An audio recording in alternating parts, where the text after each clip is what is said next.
পাল রাজা রামপালের রাজত্বের ৩৬তম বছরে তৈরি হওয়া বৌদ্ধ ধর্মগ্রন্থ অষ্টসহস্রিকা প্রজ্ঞা পারমিতার একটি দুর্লভ অংশ। অনির্বাণ খুব সাবধানে পাণ্ডুলিপির পাতায় আঁকা ছবিগুলোর উপর একবার ম্যাগনিফাইং গ্লাস বুলালেন। মাঝখানের পাতায় বসে আছেন সবুজ গাত্রবর্ণের বোধিসত্ত্ব রত্নপাণি। তিনি ললিতাসন ভঙ্গিতে একটি পদ্মফুলের উপর উপবিষ্ট। তাঁর এক হাতে নীলপদ্ম, অন্য হাতটি বুকের কাছে ধরা। অনির্বাণ মনে মনে ভাবলেন, পাল আমলের শিল্পীদের হাতের কাজ দেখলে আজও অবাক হতে হয়। কিন্তু তার ভুরু কুঁচকে গেল অন্য কারণে।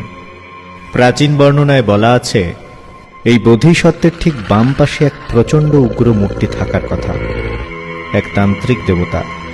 সেই দেবতার চোখ হবে আগুনের গোলার মতো রক্তবর্ণ, হাতে থাকবে বাঘের ছাল। কিন্তু এই নির্দিষ্ট ফলিওটিতে সেই দেবতার কোনো চিহ্ন নেই। সেখানে শুধু একটা কুচকুচে কালো ছোপ ধরা দাগ, যেন কেউ অত্যন্ত যত্ন সহকারে বা ভয়ের চোটে সেই উগ্র মূর্তিকে ঘষে মুছে ফেলেছে। হঠাৎ ল্যাবের বাতিগুলো একবার কেঁপে উঠল। বদ্ধ ঘরের ভেতর থেকে যেন কেউ দীর্ঘশ্বাস ফেলল। অনির্বাণের কানে এলো এক অদ্ভুত ফিসফাস শব্দ।